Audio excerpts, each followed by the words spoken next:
T-minus 3, 2, 1,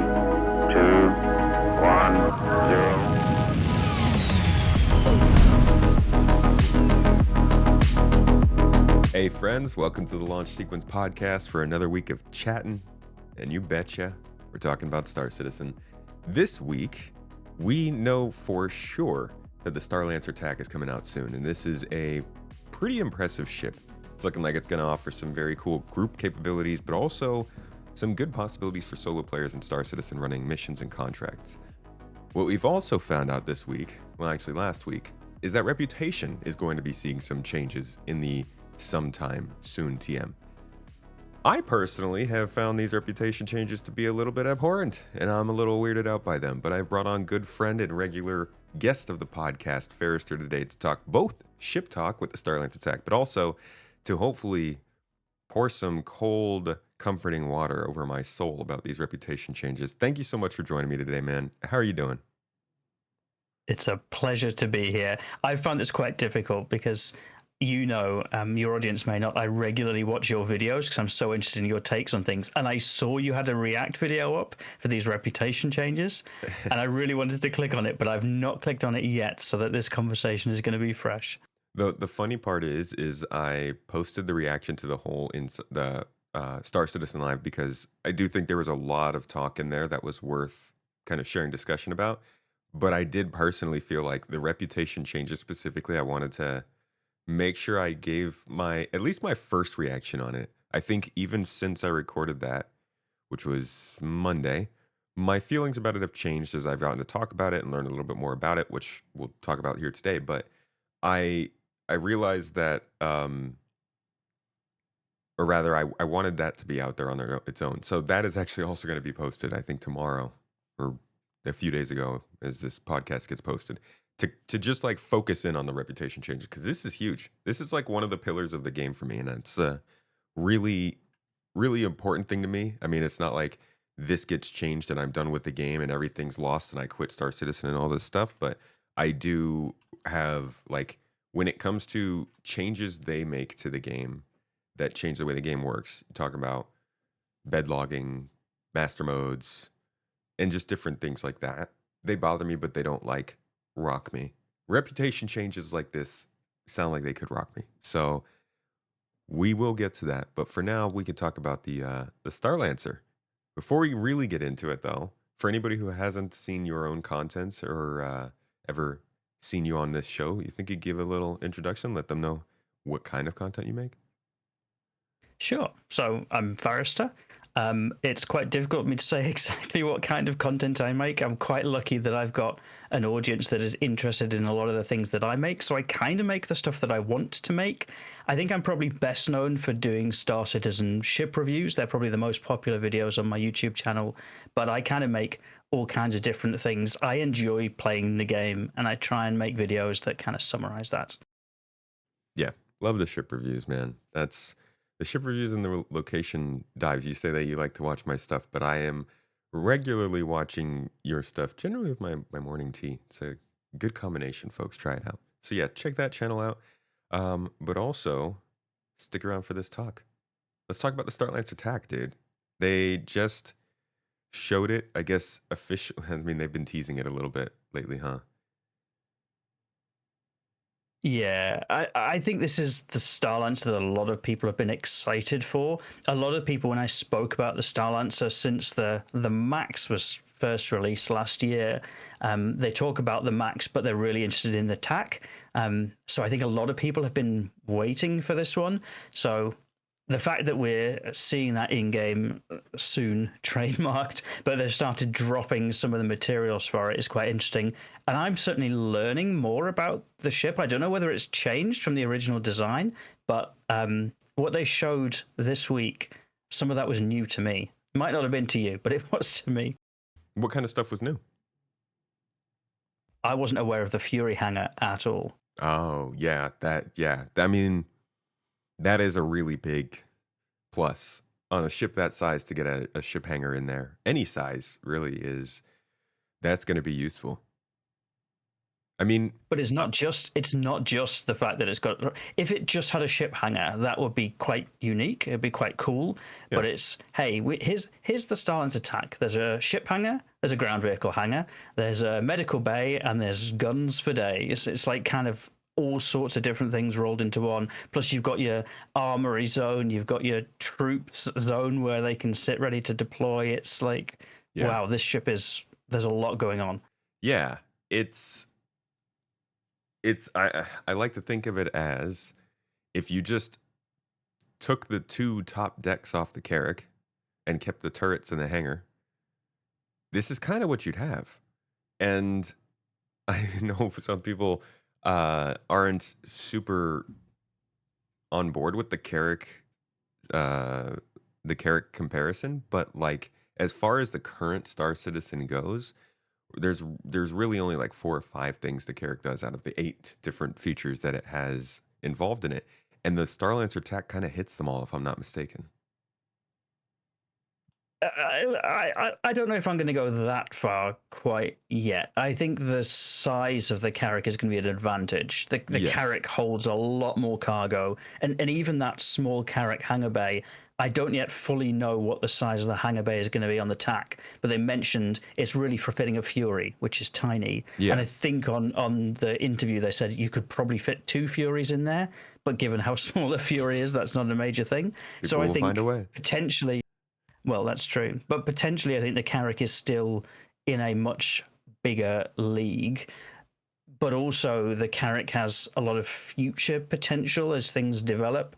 The Carrack is supposed to be an exploration ship, right? And we don't really have full exploration scanning gameplay yet. It's very basic what we have.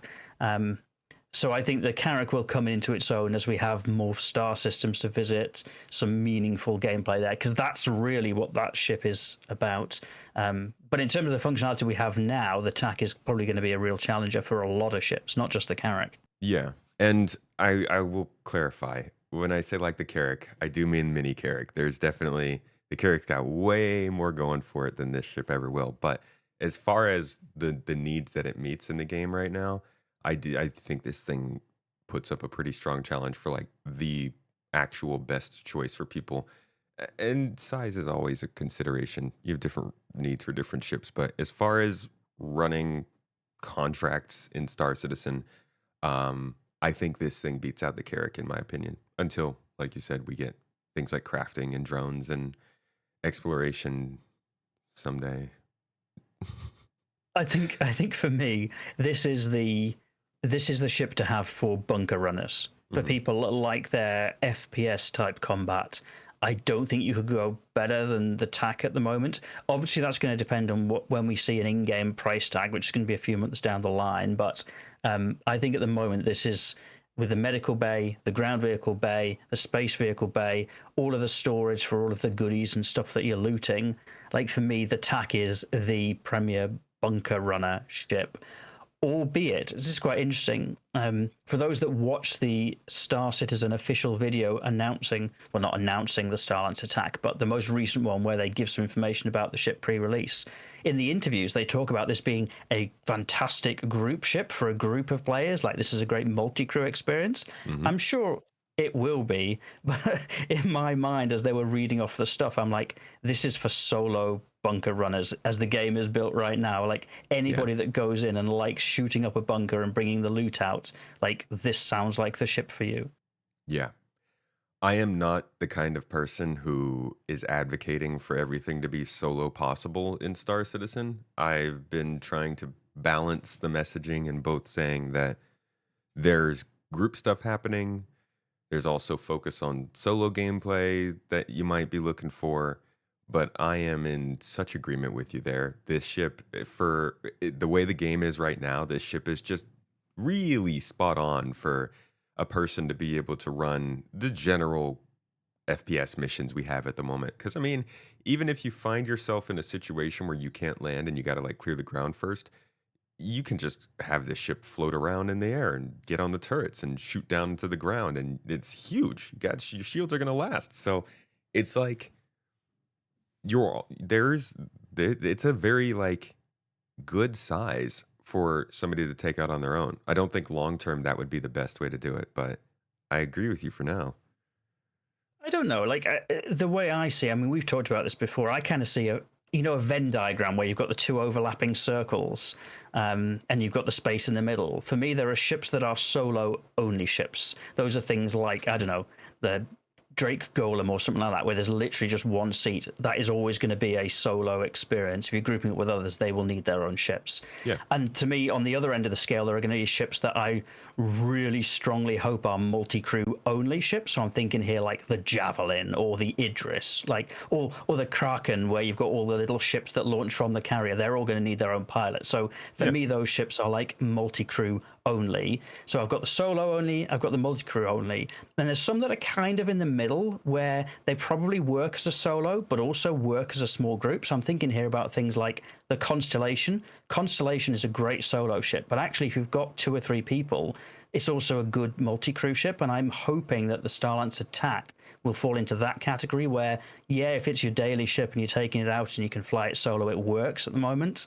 But also if you've got 1 or 2 friends, it's probably a good ship to also have those 1 or 2 friends. So for me, it sits in that sweet spot right in the middle where potentially it can flex to both. Yeah, agree with you there. How about the Starlancer Max? This was the first version of the ship. It was kind of the one that released when they unveiled this model. The way they released this ship was a little bit interesting because they unveiled it, and then I think it was like 2 weeks later they put it in the game, and it was sort of, ooh, which model are we going to get first and second and third? And now we're seeing the obvious rollout. Do you think there's been any? We don't have our hands on the ship yet, but we saw it in behind the ships. Do you think there's been any change since the Max came out? Like you said, you might have noticed some stuff that you didn't know about before, but do you think that they updated the model because of things they learned from the Starlancer Max? I hope so. I think it's possible. So I did fly out the Starlancer Max and I reviewed it. And the Starlancer Max is a cargo hauler, right? So Yeah. the most important thing on your cargo hauler is you want a good amount of cargo space and you want it to be easily accessible. I think my main criticism of the Starlancer Max was there was a lot of wasted space. So they had these huge, fantastic habitation rooms with these like double beds, and they had 4 of them so that when you're out cruising in your Starlancer Max, don't worry, you're going to sleep just great in these double beds, all 4 of them. When Comfy. actually that space would have been much better used for extra cargo storage. And actually in the Starlancer TAC launch video, they talk about actually cutting down the hab space in order to make room for the Fury hangar. Yeah. So for me, that was one of the criticisms I had of the TAC. I'm in no way saying, hey, Star Citizen, listen to me and my criticisms. I don't think anybody even watched my video from CIG. Oh, come but on. actually, I'm sure Oh, come I'm on. sure other people had the similar criticisms. And I think, to be fair, one of the topics of conversation for us today is essentially the Star Citizen Live, the story so far, or whatever it's called. And in that video, the 3 of them from CIG regularly talked about we're learning, we're listening, we're getting feedback. So I'm sure if other people had feedback saying this space could have been used better, I think it's a strength that feedback is being incorporated into the future build models, in this case, the TAC. I'm gonna ask you more about the Max in a second here, but I just want to be clear, everybody. I just searched Starlancer Max review on YouTube, and the first thing that popped up was Farrister's 40,000 view review, and he's gonna sit here and try and tell me not a single one of those people was at CIG. You know they've seen their video. I don't know. I don't know anything of the sort, but that was my criticism of the Max. So I've heard that one a couple of times. Is that really the only problem you had with the ship? I had a couple of other smaller gripes with it. The lip at the rear of the cargo bay sometimes catches when you're loading 32 SU crates into the rear bay, and equally for the 2 side bays. Again, there's a little bit of overlap at the back, but those are like cargo hauling challenges with just the way that tractor beams and things like that work in game. Those are my main criticisms of the Max. Remember that the Max is not like a huge cargo haul. It's not like a Hull C.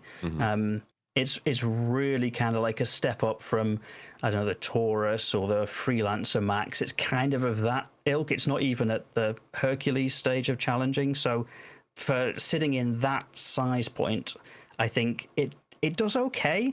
Like the Max, I think my verdict was it's not a bad ship. I would choose other cargo haulers over it, um, and that's why I'm quite excited for the TAC, because the purpose of the TAC is very different from the purpose of the Max, and actually for the boxes that the TAC needs to tick to be a useful, I don't know, gunboat slash bunker runner slash a bit of a general combat mainstay, I think it ticks a lot of those boxes.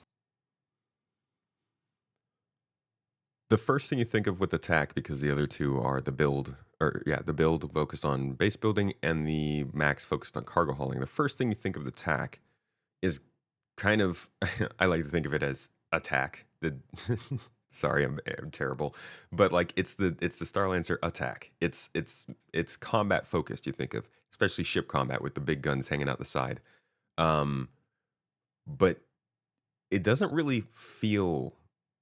I mean, this is my opinion. I want to hear what you think, but it doesn't really feel to me like it's a combat ship. You know, not like the Paladin. This feels much more well rounded for kind of like you said, actual people, not just shooting at other ships and shooting at other things. Well, it's interesting because I actually think slightly differently to you. I think where you say it's the attack, I definitely see it as the attack, but I don't necessarily see it as a ship combat vessel. I see it more as a ground combat support vessel. So think about like the AC-130, you know, the kind of big spooky gunships that have those big Yeah, howitzers on, yeah. almost like the A2 without the bombs, right? That's kind of how I see it. It's more about supporting ground operations, and it can probably dabble in ship combat because there are some big weapons on there. But for me, it's leaning more towards the ground side of things. And do you think that we're actually going to have enough content to make that realistic anytime soon? Realistic is a tough one. I think we have enough content that for people that are doing things like bunker running, this is a compelling option for them. I think it's going to be anyway. I'm always cautious before I actually fly the ship and see what it feels like to fly. But from everything that I see about it, I think for bunker runners, it is going to be the ship. And I think bunker running in general is quite a popular gameplay loop still. Yeah, I mean it's my favorite thing to do. It pains me that we don't get more um, FPS missions that just make use of the locations we have in game, like caves, distribution center. Don't even get me started on distribution centers. Like those were a very good sign to anybody who was interested in FPS missions, higher scale FPS missions in locations that have like small sub locations and all this stuff. Really cool.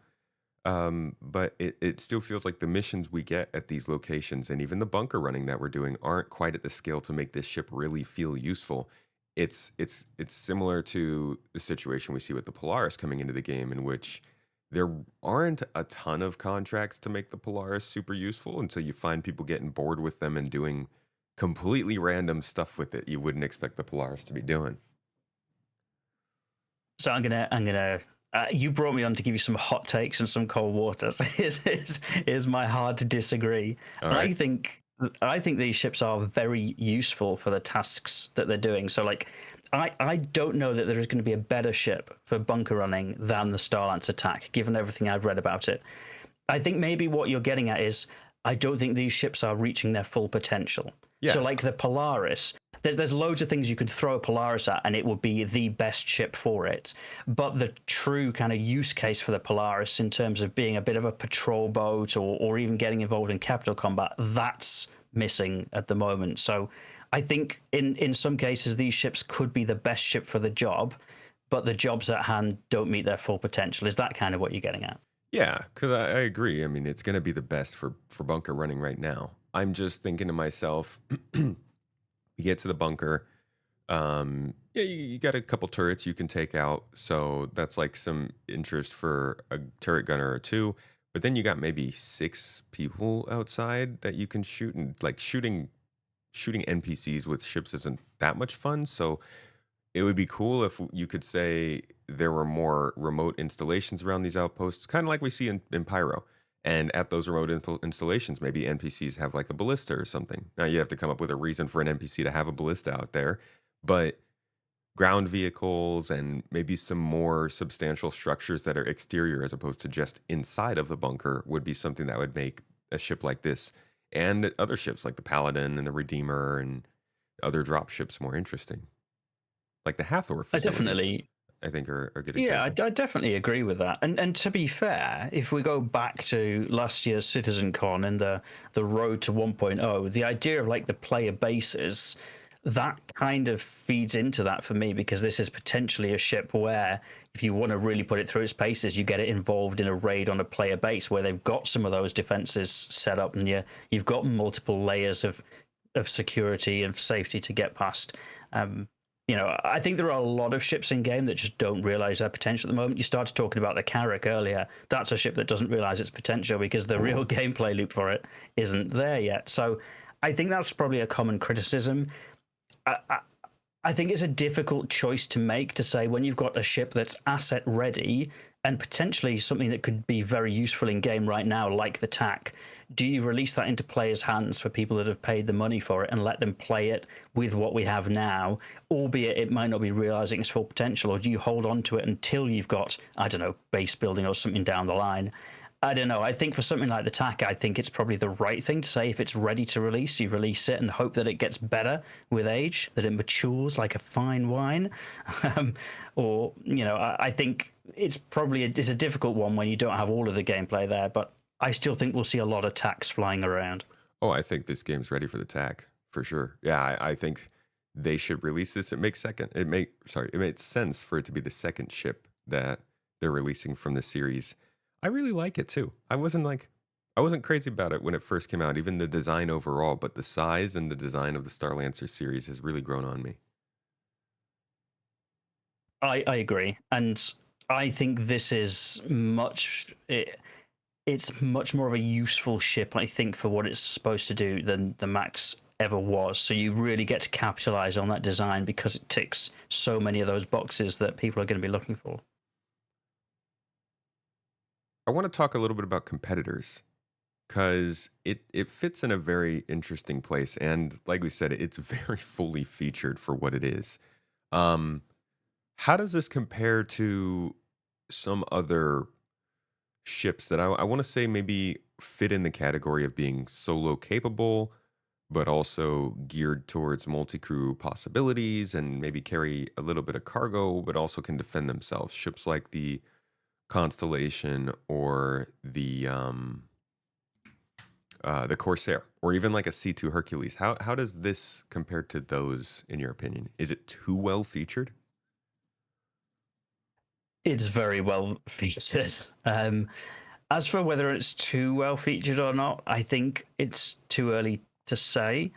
I think the medical bed is the thing that's really setting it apart from everything else. If you have a Corsair, you could kind of do the ground vehicle stuff. If you had a Constellation, you could kind of do the ground vehicle stuff, and you had the snub on the back, unless you have the Taurus.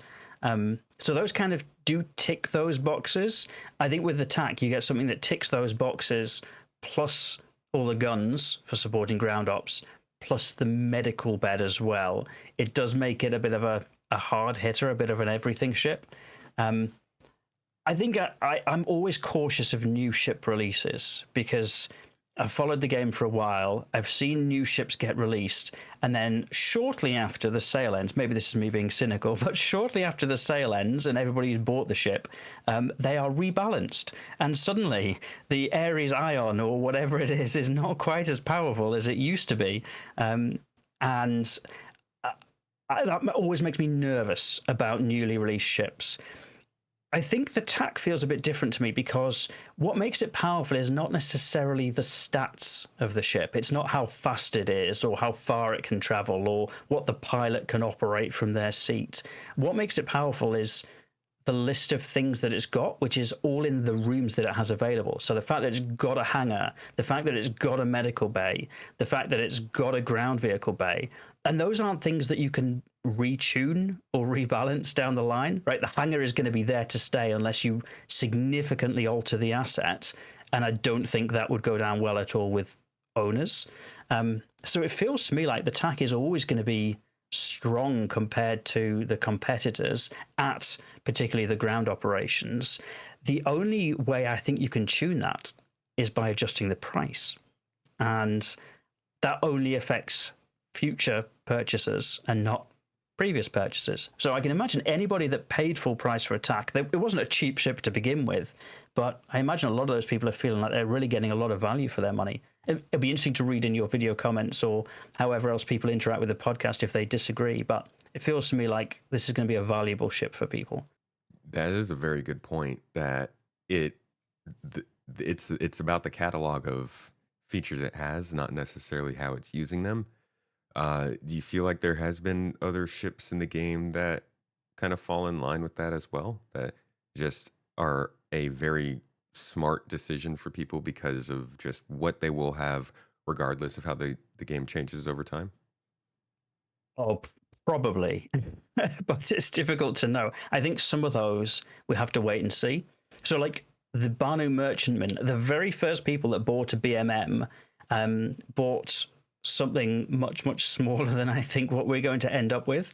So if you paid full price for a launch Banu Merchantman, I can't remember off the top of my head, but it was like very cheap compared to the price that I think it's going to end up at. So I'm sure there will be some that end up like that. But yeah, I think the TAC wasn't cheap to begin with, right? So people that have paid for it have certainly paid a lot of money to play a video game. It's not a cheap ship, and especially if you're leaning into the solo gameplay, right? That's a lot to pay for a ship that you're going to fly by yourself. But equally, I think if it had been very clear that it was going to have all of these features when the ship launched, I think it would have sold like hotcakes even more. Yeah, that's the interesting thing is when I like they introduced this ship, and I really don't know. I need to go back to my reaction and watching the thing live. I believe it's up on the YouTube channel and see what I was doing when this was revealed, because I think what was going on was my attention was just still taken by the base building aspects and all that, and they were introducing the Starlancer BLD at the same time. So much of my thought process was probably going towards that it completely slipped my mind. Like, there are no other ships in Star Citizen like this. And I'm like, what are the cons here that make sure this thing isn't just every single person who's looking for a ship between 80 and 120 meters that can carry something isn't just going to automatically buy the Starlancer TAC? I don't know who you're asking because I don't have an answer for you. I don't know what the cons are. Like this is quite perplexing for me because I was like you. I saw the announcement of the 3 Starlancers and I was like, the Max is potentially interesting. The build, that sounds great, but it's going to be a while before we get base building. And the TAC, well, that's kind of like an undergunned A2 basically. So I'm not bothered about that at all. But actually, that's because I didn't realize that it came with ground vehicle, space vehicle, medical bay, cargo storage, everything that you could possibly wish for in one ship. I think the only balancing factor for this could possibly be is price. It could end up with being something like the Mercury Star Runner was for a long time, where the price was just so high for what you get. It kind of discouraged a lot of people from buying it in game. Like the TAC just seems awesome. Yeah, I'm really interested in testing out that hangar bay. I think the hangar bay is depending on if you can fit a ship in there that has a quantum drive or not. That's also going to be a really big addition to the game. How useful do you think a Fury hangar is in a ship? Like, that's really just for combat defense, right? Do you think that you would be able to use a snub with the TAC for anything else that's useful? I don't know. This is where testing needs to come into play, I think, because it depends on what you can fit in there. They talked about in the live stream, it fits a Fury and possibly 2 Furies, which the Fury is very small when it's got its landing gear deployed. So it might be that it's literally just snubs that fit in there, in which case I think the usefulness of it is going to be more akin to the usefulness of, I don't know, the snub fighter on the back of the Constellation. In it's probably going to be quite situational if you just got crew and you've got something there for somebody to do if they're joining you. If it's large enough to fit some of the smaller, interesting ships, then things might feel a little bit different. So when I say interesting ships, I mean things like, well, ordinarily I would say things like a medical C8, but actually you don't need that with the ship because it's already got a medical bay. But things like, I don't know, if the Drake Golem would fit in there. I should say Golem because people hate it when I say Golem. Or if the new RSI salvage ship, whenever we get that, if that fit in there, it's where you can kind of flex to different things that I think the power of those hangar bays really comes into it. I'm sure it'll be great for certain space combat scenarios if you can fit a snub fighter in there, but that's probably going to be few and far between. I think where people can fit different types of ships that fill a niche that otherwise your ship can't do, that's where these things really become more powerful. I just looked up the length of the 85X because I thought that'd be really interesting. It's 5 meters longer than the Fury. So I guess that's not going to fit in there. But I think if you could just find anything that could carry 2 people with a quantum drive, which I think that's the smallest ship right now, that would be amazing. Because then if you're running missions with friends in this ship, you suddenly have the ability to split up when you need to without any extra planning, which would be, that's a nice convenience in my opinion. Yeah, I mean, again, I think that's quite a niche use case. Like, I wouldn't be surprised if you probably could get an 85X in there because they are very small. But like the amount of time that it takes to dock a ship in the hangar at the moment, like you'd be just as well just spawning an 85X somewhere because it's got such a short timer and flying off and then flying back to the ship and walking in anyway.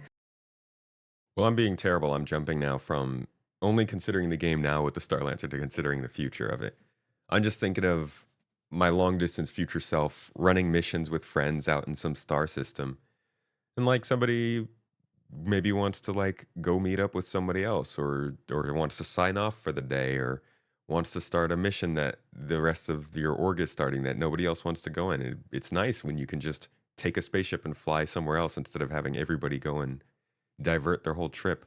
But it is a niche. It is kind of a niche thing. I think that's what makes me so excited about this ship, though, is that it feels like it hits so many niche moments that other ships can't. Yeah, it feels like that to me too. I think that's why people are quite excited about it right now. Let's talk about some of the other ships that we might be seeing this month with Invictus Week. One of the more interesting. Do you subscribe to the rumors and the leaks? Do you follow that stuff at all? I try to avoid it because you read things and people theory craft them way beyond imagination. Perfect. Yes. So I try to avoid it and wait until I see what actually happens in the game first. All right. Well, I'm gonna go ahead and corrupt that a little bit and theory craft for you, if you don't mind. There are some rumors that we might be seeing a vehicle transport possibly coming to Star Citizen from Anvil. And I think the most interesting question, I didn't want to dwell on this one too much, but the most interesting question I had for somebody who knows ship stuff in your position would be why we might see a vehicle transport come into the game that's not the Anvil Liberator. You have any thoughts on that? Yeah, yes. I have 2 thoughts on that. Okay. The first is if it's an asset that is going to be used in Squadron 42, it's probably there and ready to go and ready to sell. So again, the business hat in me thinks if you've built something for Squadron 42, probably it isn't the worst thing to drip feed those into different sales events to generate some sales off the back of work that has already been done. Maybe that's cynical, but I guess the second is that, you know,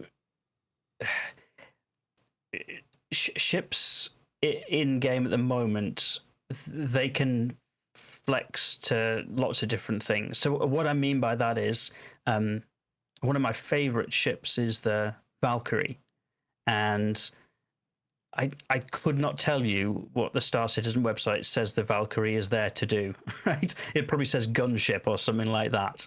But the Valkyrie is kind of like it's one of those ships that it's just generally quite useful because you've got that bay in the back. You can throw a vehicle in there, or you can throw cargo in there. It's fairly well gunned. It's fairly well defended. There's plenty of room for players on board. It can flex into other stuff because you can throw a rock in the back and do some mining on the rock and things like that. So it might not be good for the reasons that it says it exists on the Star Citizen website, but it's a useful ship. I can imagine if there is a new Anvil vehicle transporter named after some Norse mythology or something like that, then that might be a genuinely useful space, even if it's not for the defined reason of it existing, like vehicle transport. And to be fair, if you just need to look at the Hercules series for that as well, right? The Hercules is really it's a star lifter. It's like it's got roll on, roll off for ground vehicles. It can move tanks around. It can move cargo in and out of combat zones. I don't really see people using it for that. Right, I can't tell you the last time I saw a tank rolling off a Hercules, even though probably on the Star Citizen website that's what it says it's for. People use it as a cargo ship because it's nice to fly and it's got a big space in the back. I imagine a vehicle transport would probably be along the same lines. Do you think that is because of the ship itself when you're talking about the Hercules, or the design of the game? People just don't feel the need to use it for that? Both. I think both. I think people are very creative. They fall in love with ships for different reasons, but they will tend to find the best use for the ship, even if that's not what it says on the sticker. And I see that across a lot of different ships. I'm guilty of that as well. When I first got my hands on my Polaris, the first thing I did is drove it out to the Aaron Halo asteroid belt with a Vulture in the hangar bay and just did a load of panel salvage because I'm like, this is the perfect ship for this. So I think people all flex to their own gameplay styles, and they flex their ships where they can do accordingly. Yeah, I think you're pretty spot on with this ship, and the reason that it might be coming out. They've really been doing a lot of this make a variant of a ship for a different cause thing recently. I think it's easy work for their ship team, and it's easy sales. We saw it with the Raven model last year and with the Prospector model this year. Now it's possible we might be seeing it with the Valkyrie. This could be a different chassis. I don't really know. But do you think that can get a little out of hand? I don't know. I think there's a balance with all these things, and I don't know the true purpose of some of this stuff. So, for example, when I've listened to developers talking on some of the previous Star Citizen lives and things like that, they talk about turnover in some of the vehicle teams and actually being able to task people with existing designs and creating variants is quite a good way of onboarding new team members, because a lot of the bare bones are there already. They've got a design language that they start to get used to, and actually they use that as an opportunity to train up somebody new in the pipeline of ship development before moving them on to bigger things or developing a new manufacturer and things like that. There could be an element of that in there. It could be something that's already there from Squadron 42, or it could be genuinely somebody in the design team said, we think there's a gap in the market for this kind of thing. In my mind, that people are really going to be fed up of new ships as long as the ship is sensibly priced and has a reason to exist. I think it's okay to have different ships that do similar things, but with a different flavor on them, so different manufacturers. So, for example, this year we got the Misk Fortune as the entry-level salvage, well, not entry-level, but a competitor, should we say, to the Vulture. So you've got a Misk Fortune and a Drake Vulture that both do very similar things, right? They hold a similar amount of cargo. They both salvage the same sort of stuff. One of them salvages slightly quicker because it's got two heads. One of them salvages slightly slower but has more automation, so there's less box moving and things like that. Those are different flavors of the same thing. I think there's room for that.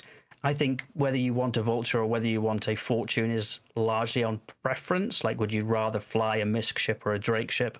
What are the trade-offs for you, etc. I like things like that where there is variety in the verse, where different people's play styles, different people's choices can mean that they'll choose one ship over another, even if they both on the sticker kind of do the same thing. So if that's what we get with this new ship, I'm kind of okay with that. I think the frustration for me has always been in the past where sometimes these new ships seem to be taking precedence off stuff that's already in the backlog. Like the Liberator. But to be but to be fair, I think there's been a lot of progress made on the backlog in the past couple of years. A lot of the ships that people have been waiting for have been delivered. Now, I know that lots of people are still waiting for things. I'm still waiting for things that are in my hangar. But I'm probably a little bit more open to the idea of releasing some reworks or variants or even some new ships if it's helping to build the pipeline because we've got a lot of things delivered. Okay. I do wonder, because I think a lot of people thought the Liberator was going to be something coming with Pyro. Just seemed very tailor-made for that. And now after some research this week, I realized it doesn't actually have repair and refuel capabilities. It's just supposed to be up to the player. So I'm like, the only thing really holding this ship back is like the physics grid and the transport and stuff. So maybe this is something that should be coming out by now. It's another ship that people aren't going to use it for what's on the sticker, though, isn't it? What's it badged up as? A transport ship, right? Yeah. People aren't going to be using it for moving their stuff around the verse. They're going to be doing one of two things, I think. They'll be, number one, using it as a mini carrier because it's got all of that space, right? Whatever you're throwing on, though, whether it's fighters, whether it's salvage ships, prospectors, or whatever, people are going to be using it as like a mini carrier, or people are going to be using it as a cargo hauler, I think. So, you know, I'd love to see the Liberator released. It's a ship that I'm very interested in seeing, but again, it's one that I'm not interested in seeing at all for the purpose of moving things around the verse. I think That's it's fair. going to be those off-sticker uses that make it exciting. Yeah, and CIG needs to come up with reasons for people to use it for the cause they made it. All right, that's some good ship talk. Let's change gears a little bit. Let's talk about game systems, reputation, progression in Star Citizen, how you are supposed to interact with the different factions and guilds and groups in the game. Let's just start out by saying this. I'm going to ask you this. How have you understood reputation to work in Star Citizen up until now? Or rather, what did you understand their plans for reputation to be? Right, I'm going to be very cautious here because I know that this is an emotional topic for you. No. I'm in control. You're in I'm kidding. control. All right. Yeah. Okay. You're not going to Hulk out. Well, I tell you what. Maybe let's flip that. Why don't you talk about what you thought reputation was going to be, and then I can pour cold water over that if needs be. Okay. I'll try and simplify it then. The way I understood reputation as they introduced it was basically that this was your progression with any faction in the game. And this would apply to how they reacted to you, whether it be hostile, not offering you a certain deal, maybe not letting you land at their outpost, um, or if it's friendly, where they give you more access to specialized stores, or they let you buy their more specialized equipment, or they're giving you access to certain areas, maybe even with less restrictions, like you can carry guns here.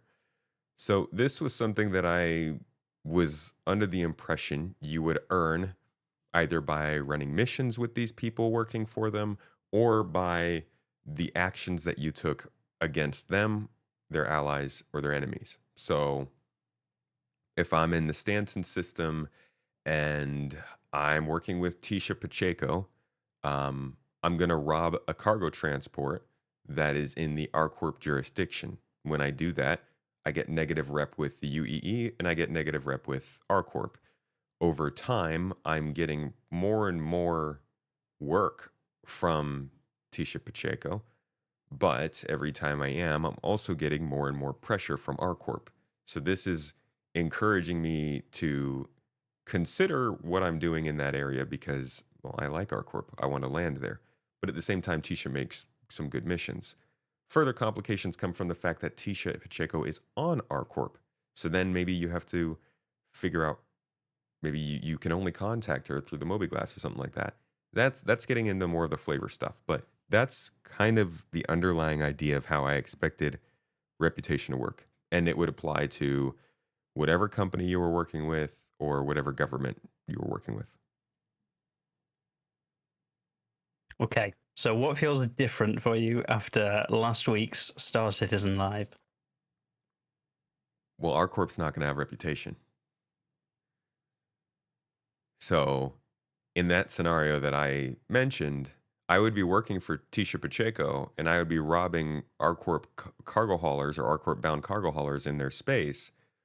But then I would just land at ArcCorp and go about my day. And I think it was described as that is a game design decision, because otherwise the challenge will be when you log on with all your GII members and you say, hey, we're going to go and do some missions, and everyone says, okay, we'll meet at ArcCorp, and you're like, ooh, yeah, ArcCorp don't like me. and then you start talking, well, okay, we'll go meet at Microtech and we'll meet at New Babbage, and then one of your other members says, ooh, Microtech don't like me. Okay, well, we'll have to meet in the middle of space then, because literally every member can't land at a spaceport. I think for me, the way it was described on that Star Citizen Live is this is a practicality of the fact that we're playing a multiplayer game, that these landing zones in particular, they need to be accessible to players. You even talked about it in your speech. If you've got a mission giver that's on ArcCorp, it makes it very difficult to get there. Now, for you, you seem quite excited about that potential where, oh, I'm going to have to figure out how to get to this mission giver.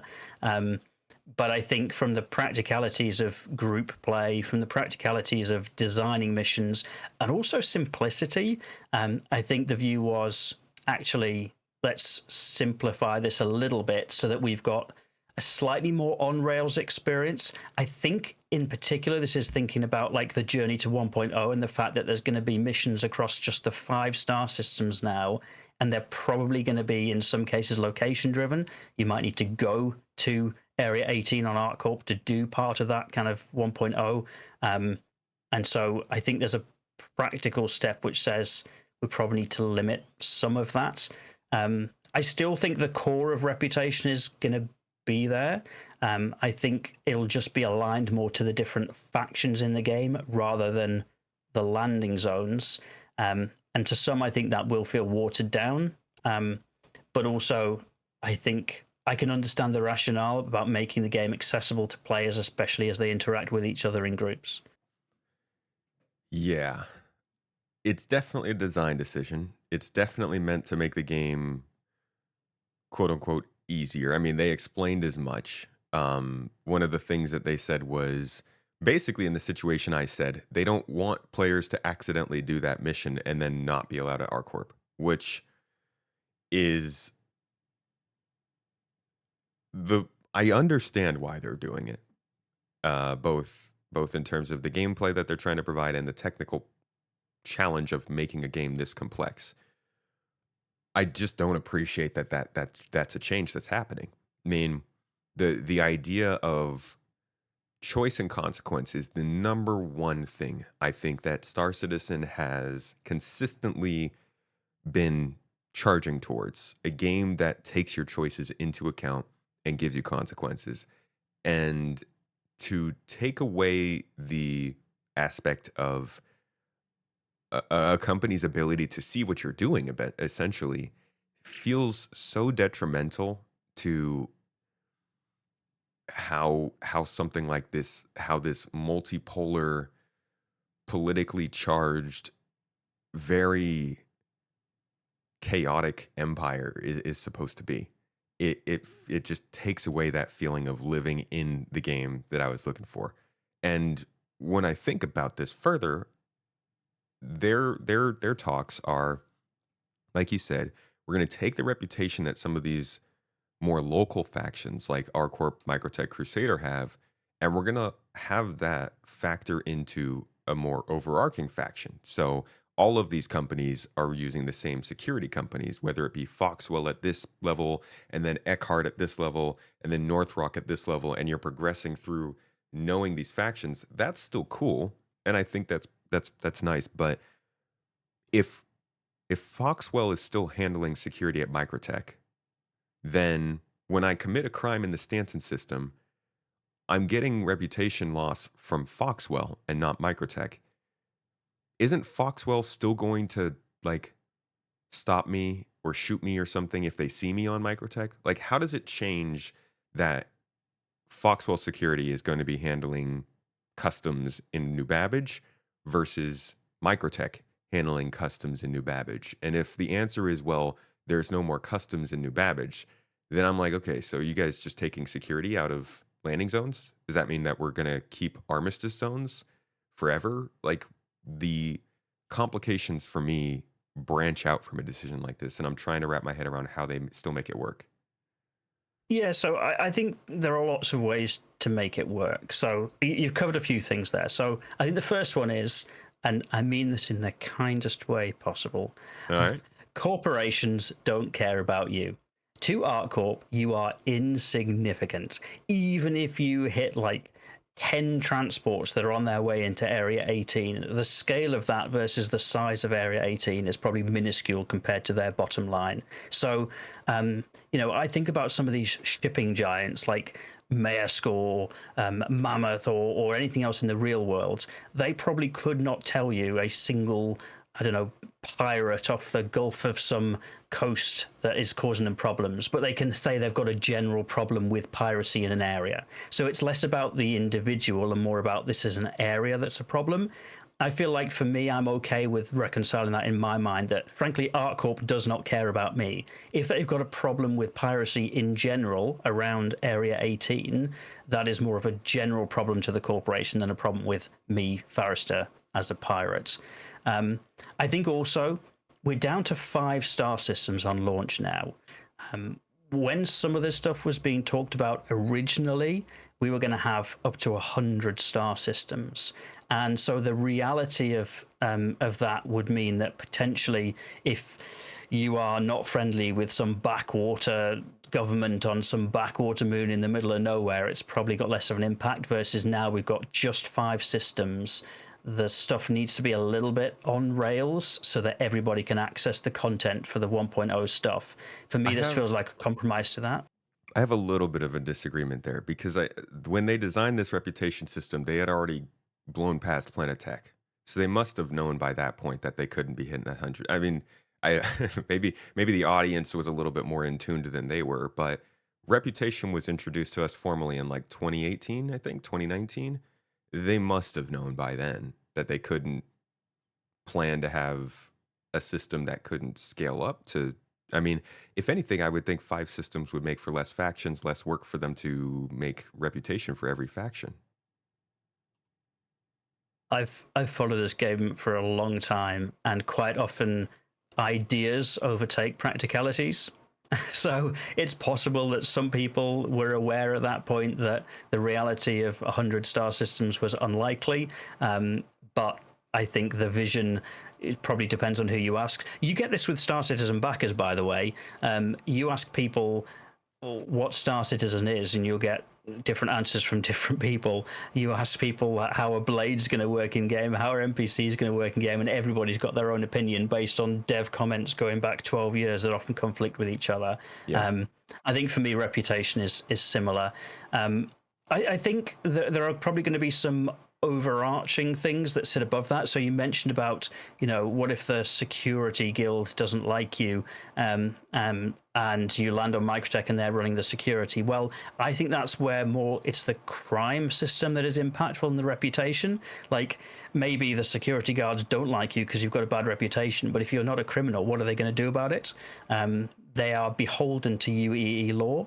If you are a criminal, that's when you can be kind of dealt with. But that's less of a reputation thing for me and more about your own criminal record, which is where kind of that crime stat overlaps. But I don't know if that's still planned to be the design. Well, then let's go with that train of thought. You have a bad reputation with the security system. security company, but they're not going to shoot you on site. There might be some consequences there.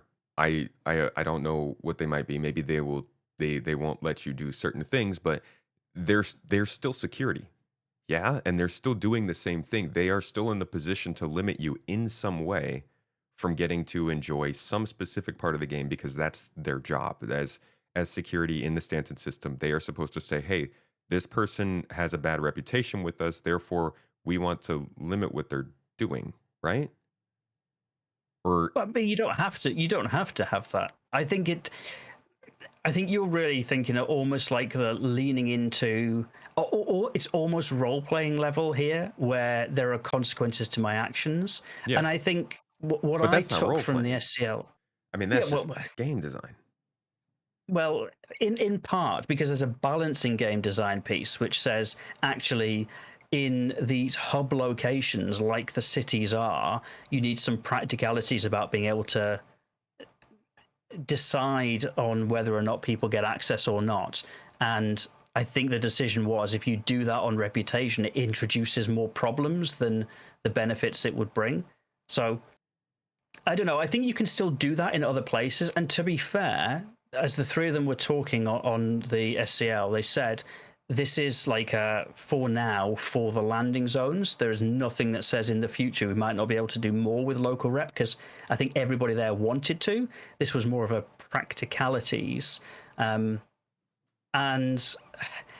how much would you be allowed to do in these landing zones anyway? These are going to be the hubs for players. I think it is going to be in the interests of the game designers to significantly limit what players can do here because you've played the game for a while. You know that plenty of people are good actors and plenty of people will find ways to do things they're not supposed to. For those that remember Port Olisar and the pad ramming, stuff like that players find ways to make life difficult. I think that's kind of more of the reason why we should have security in these locations rather than to judge you for what you may or may not have done in the Stanton system. For me, that's what the crime system is more linked to. I think the more interesting question for me is how do you decouple some of those things? Because my take on some of the original reputation design was there was a lot of overlap with the crime system and your kind of criminal acts would affect how you were treated in different places. Whether you could improve that by kind of overcoming it almost with reputation. I don't know to what extent that will still be the case, but we only got a snapshot last week, and I don't think I'm as wedded to the reputation system design as perhaps you are. Yeah, well, I mean, yeah. Like I said, for me, a lot of this game comes back to the consequence, and it feels like this could result in removing consequence. I don't fully. I'm trying to get it. I'm trying to understand it. Are you insinuating that I'd like to actually say something before I ask this next question. There was something on the monthly reports that popped up, confused me. I think it was last year, and they called it neutral zones. I think these areas where you would enter and basically your reputation would not make an effect on the NPCs and factions in that area. Thought it was weird at the time because why would we have that?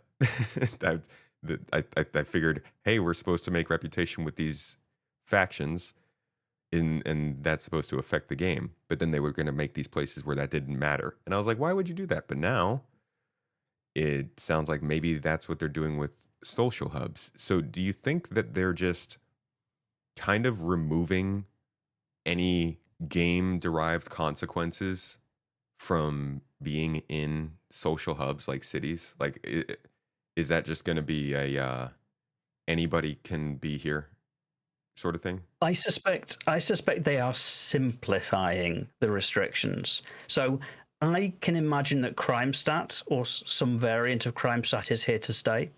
I think that is a nature of they want people to feel like they're being good or they're being bad, and they want people to feel like there are consequences, and they want to drive the bad towards certain locations, and they also probably want to make the good scared about going to certain locations.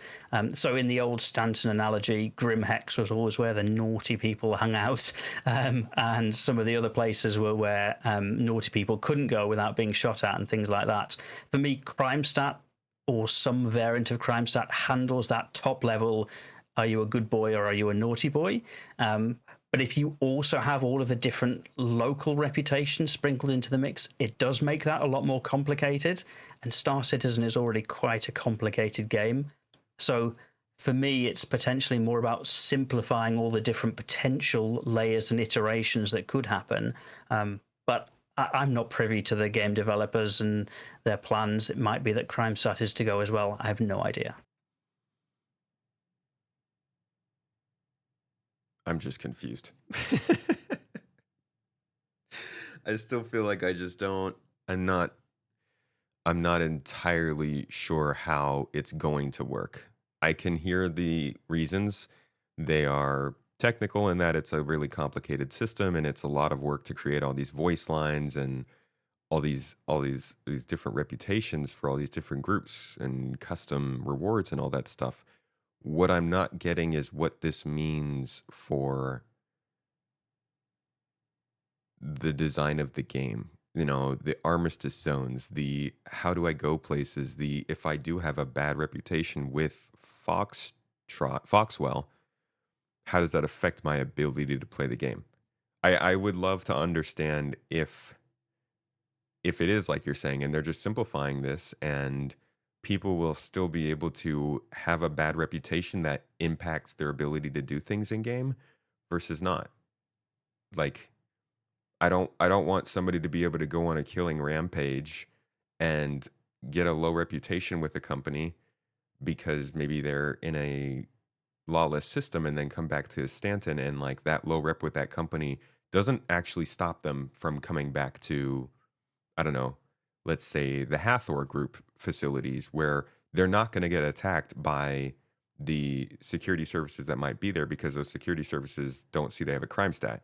Sure, they have a bad reputation because they murdered a bunch of our people, but they didn't get a crime stat for whatever reason. So we're just not going to react to them because reputation shouldn't impact how people play the game. Am I making clear like the circle I'm going in? I think you're making clear, and for me, I can reconcile that because, yeah, for me, access to a place is more. Have you broken the law or have you not broken the law? Right? If you are not a criminal, then there should be no issue with you just walking around a major city in the game. People might not like you, right?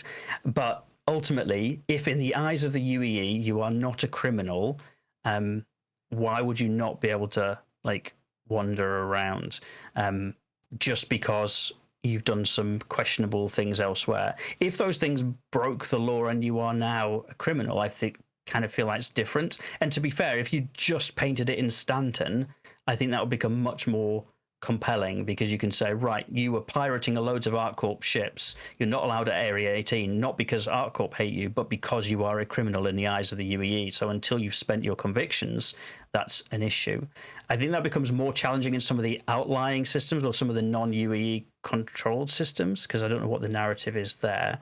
But if I go back to that CitizenCon 1.0 presentation where they listed here are all of the different guilds and factions that you can get missions with. It does impact progression to some extent if you are negatively repped with some of them because you might not have access to some of the content or missions that they offer. So if there is a path to, I don't know, get blueprints for an F7 Hornet and you need to be friendly with this group, there are negative consequences if you spoil your reputation because you're going to have to correct that before you can potentially make your way through that path. But it's not going to stop you from doing the basic stuff like landing at Area 18 to meet with a group of friends and things like that. I think for me, what last week was about was it was more about abstracting the core landing areas from some of that and acknowledging that the complexity of lots of different local factions is probably quite a lot of development work. And so it's shifting a lot of that from, rather than being local ArcCorp security, local Microtech security, it is just one security corporation that covers the 5 systems. And there may still be some consequences if you have a negative rep with them. You may not be able to get the missions that you need to progress and follow the game progression in the way that you want. You might need to do something about that, but it won't stop you from landing at a landing zone. See, I understand and I'm cool with the idea that it's a technical thing. That many factions is a lot of work. I get that. Like I see where they're making sacrifices in those ways to make sure that this game ships. What I don't get is the idea that, like he said in this video, oh yeah, we'd have people who would, make decisions on these missions, and then those decisions would negatively impact their ability to access other locations. I still feel like that is the way that it should be. And this really does depend on how the crime stat system factors in. You're right about that. But I guess that is then also us needing to acknowledge that it may be the case that the entire game runs on the same law system. They've always had us pay attention to jurisdictions. What is a crime in Stanton versus what is a crime in Terra? But if they need to have the same reputation system, then if you commit a crime in Stanton, it should directly translate over to Terra, right? Like, sorry, I'm now actively kind of thinking it through. But if I were to commit, let's say, mass robbery of a Red Wind's transport in the Terra system, it would lower my reputation with that company. When I go back to the Stanton system, yeah, I don't know. I'm not even following that line of thought. I think I would try not to conflate like heinous crimes like robbery or wanton destruction with just negative rep stuff. So like let's talk about some of the local factions in Pyro, right? We had the headhunters, the Citizens for Prosperity as like different factions in Pyro, right? Mm-hmm. And if you help one, that lowers the opinion of the other Yeah. about you. Yeah. You have not committed a crime. So if you go to a UEE zone, they're not going to recognize you as having committed a crime, but you've been helping one group over the other. So there's positive rep gain for one and negative rep gain for the other. That's going to impact on the missions that you can take, but it's not necessarily going to stop you from landing at Area 18. And for me, I think that kind of works for me. Even if you've got this security group that are managing the security of the different zones, they might not like you, but if you've not committed a crime, they just don't like you. It's going to impact the missions you can take, but they're not going to shoot you for that, right? I kind of see it along those lines. I think it becomes more difficult when you've got quite intricate locations like Pyro, for example, where at the moment you have got essentially a hostile status that is triggered by your reputation with the local groups. Is that going to stay, or is that going to change? Like, Yeah. if the headhunters don't like me, are they still going to not let me land at headhunters controlled spaces, or is that going to merge and unify? Because Pyro is for me like the more difficult scenario, because at least in UEE space you've got the rule of law, which kind of says you're either okay with the UEE or you're not okay with the UEE, which is based on crime stat rather than reputation. Whereas in Pyro you've got all these different factions. That's where it gets more complicated. But I think for me the point of last week was the complicated makes things different, and the more complicated you make it, the more difficult you make it for all of the little edge cases. Yeah. And I think it's just a recognition of that fact. And to be fair, the team did not rule out in the future having some element of local rep. They talked about the design still being a good design. It just takes a lot of work and effort. And what I took from that was for the 5 core systems, they won't gatekeep the core functionality and quest lines based on just having a negative rep with corporations. Instead, they're abstracting it out to the factions and the guilds. Yeah, I think I need to hear more about how they want to handle crime stats too. it does seem like basically it's going to be one overarching crime system, and then, like you said, reputation will be something that's a softer effect, definitely more progression focused now. Um, but like I get it that it's too much, that it's complicated, and that is a lot to handle. I think they've done that on just about every single thing that they've attempted to ship with this game, and I'm glad they're reeling it in. Like that's what has to happen. I got a video coming out about this in a couple of days. It's kind of funny. I'm glad they're reeling it in with features and making them more realistic, but I do think that they still owe it to the game to continue to strive for the things that made the game special in theory. You know, a lot of that is still here. The game itself is still doing something that is unmatched in this industry, but I think every little concession that comes about is peeling a little bit away of that soul that has made it special. And reputation is an important pillar, in my opinion. I'm not going to say that it's ruined because of this single announcement from the narrative team. We have a lot more to look into after this and learn about. I mean, hell, we still don't know the extent of character skills, which they kind of did the same thing with back in 2023. They just said it was going to be getting changed for 30 seconds, and then they moved on and have never talked about it since. We have that same thing for master modes, and the changes that they're going through have been talked about in December. And the power, there's like a lot of things like this. So I'm not going to say everything is ruined and dying, but it feels like a significant change to reputation in my mind. To you, it just feels like they're kind of removing a local rep. Would you say that's Well, I think accurate? I think as well. It depends on what's important to you. So for me, like that reputation side of things was never that important to me in how I want to play the game. So for me, it feels like less of an issue. It is a simplification of a kind of what was previously a more complicated or more fleshed out game design, but I can understand it. And I'm also not particularly emotionally connected to it because it was a part of the game design I was never that concerned about. Um, equally, you think about when we got the announcement of there were going to be 5 star systems on launch of 1.0. There are people that were genuinely very disappointed that we were not going to be getting 100 star systems, which that was the original idea. We're going to get 100 very simplified, very bare bones star systems, but people who really cared about that stuff that mattered to.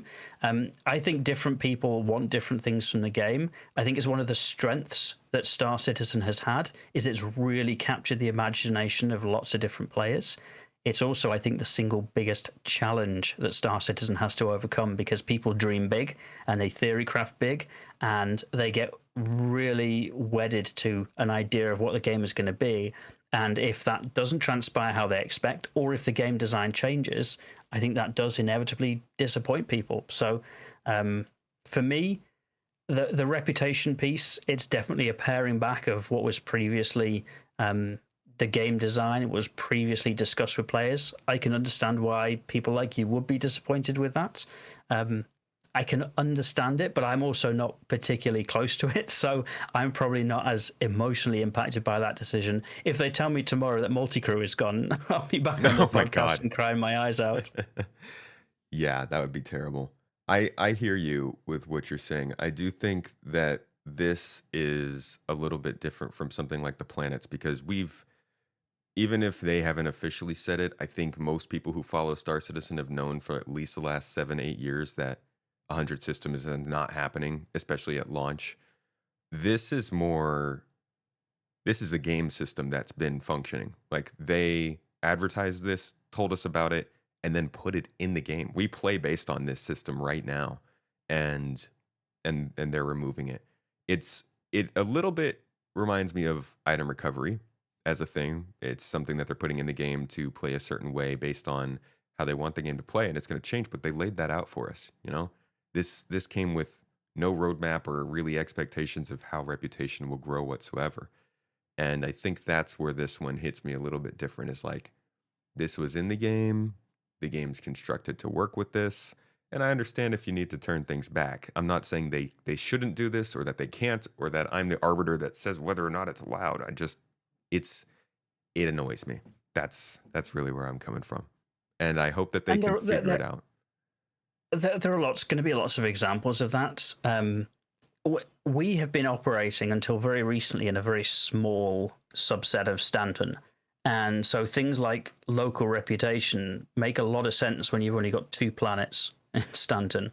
As soon as you start expanding out, and as soon as you start adding content based on locations, that becomes more challenging. So I think, yes, I can understand the frustration at essentially losing something that we've had in the game, but that's because as you start to scale up and scale out, the complexity increases significantly.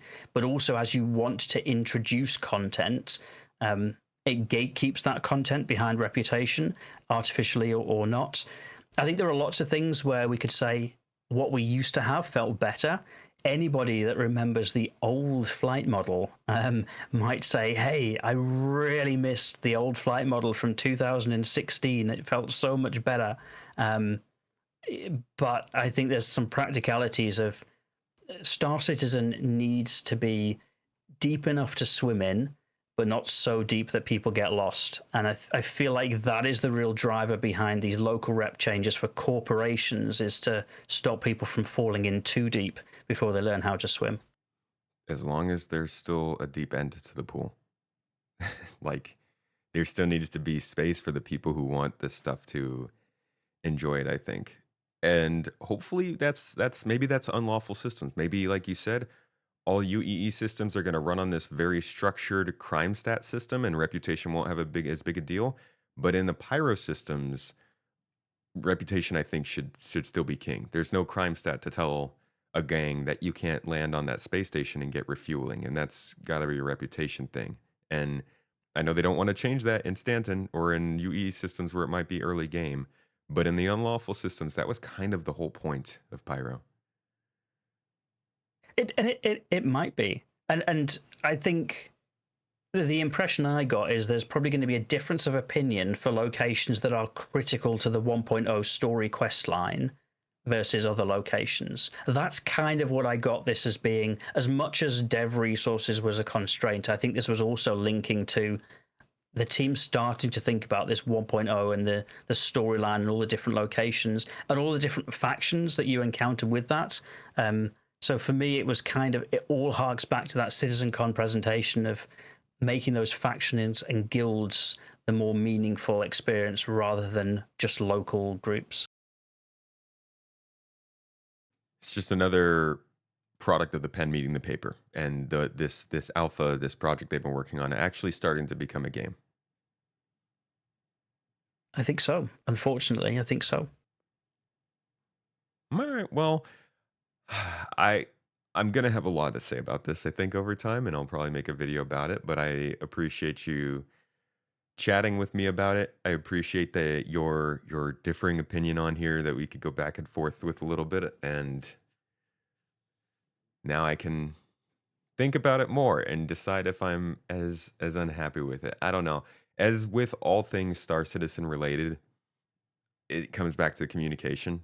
I'm not sure this was the best kind of news to put into a narrative focused Star Citizen Live where they couldn't answer more of the gameplay specific questions, or maybe some of the knock-on effects of what this change might mean.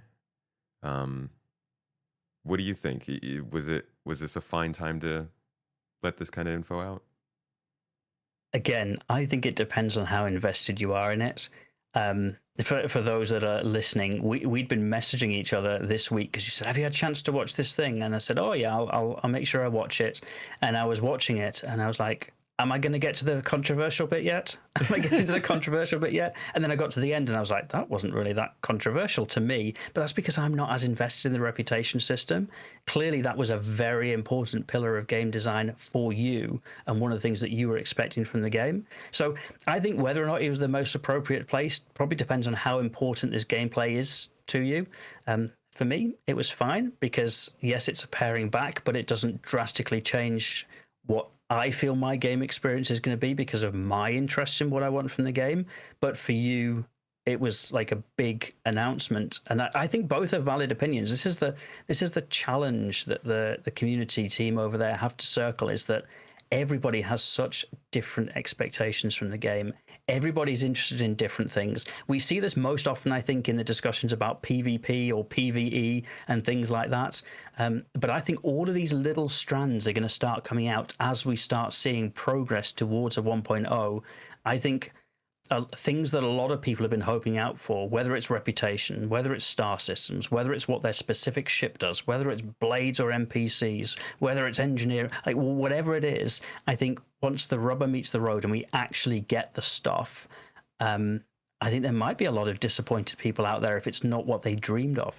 Yeah, I think pretty regularly we'll be getting disappointments of various calibers based on just what we find important. Absolutely, and it's been happening. I mean, I can go back to almost 1 year ago to the day. I think it was May 4th, maybe, when they basically announced that they would no longer restrict logging in and out to beds, and that was a big announcement. I think something that probably disappoints a lot of people. I know it. The way that they do it might disappoint me. Once again, it's something they mentioned over the course of a couple minutes and then never brought up again. So we don't really know how it's going to work. That's kind of the norm, but. We'll get all kinds of those, I think, as the game becomes a game. You're right about that. And I think the reassurance that I would give is the impression I got from that SCL was for a lot of these things, they don't necessarily know all of the answers going in. It's not a case of you can design the perfect system on a piece of paper and then just code it and everything's hunky-dory. I think that the positive for me from last week was everybody is learning. Right? They are learning what works. They are learning what doesn't work. They are learning what's practical to do and what's not practical to do. So just because we heard last week that local reputation isn't going to be here, that's not to say that things couldn't change and things could be developed and they might listen to feedback and the importance of it for some people and things like that. So the impression I got from last week was this is the current plan and it's changing because of the reasons of practicalities. But the team are interested in continuing to learn as they build this out. Yeah. All right, man. Thank you so much for joining me today, Farrister. One last time before you go, you want to let everybody know where they can find your own content? I'm on youtube.com/Farrister, but anybody watching needs to have enough local reputation to be able to watch the videos there. Local reputation with only with Foxwell though. Farrister Corp doesn't actually mind. Corp, yeah. Farrister Corp, I love that. All right, man. Well, thank you so much for joining me for this talk. Hopefully, you guys got some good information about the Starlancer, and you got to at least have your brains jogged a little bit about these changes coming to reputation and what that could mean for you going forward. We'll have more information about that as time goes on. I'll hopefully get a video out about that on the main channel sometime in the next week or two. But once again, Farrister, thank you so much for joining me. Are there any last thoughts on this or the Starlancer you wanted to share before we sign off? Just on this one, I think it's very interesting when you and I have a conversation, we come at it from very different viewpoints. I'll be really interested to read in, particularly those watching on YouTube, the video comments under this to see what other people are thinking. How important is this change to reputation to you? What impact do you think it will have on the game? I'd be so interested to read that in the comments. Yeah. I think already just by looking at response to it, I care about it more than the average person. And so I'm probably more loud and outward about it. I don't think everybody needs to care about it like I do, but I think everybody should consider it if you've been following the game and you do like the idea of consequence and stuff. But yeah, I don't think this is going to be as big a topic for as many people as I might make it out to be. All right, everybody. Thank you again so much for being here, for watching or listening. If you're on YouTube and you want to just kind of listen when you're driving or at work or wherever it is you listen to your podcasts, we are available on all audio platforms. You can also do video on Spotify because they make us do that now. And if you are a supporter here on if you're a supporter on Patreon, YouTube, or Twitch, you can come and join us live. If you are a supporter on Space Terminal 2, something might be happening with that pretty soon, allowing you to see these podcasts early. You'll hear more about that very shortly, if not already. Regardless though, thank you everybody for checking this one out. I've been your host, Space Tomato. This has been our lovely guest, Farrister the Mustache, and I will catch you all next week.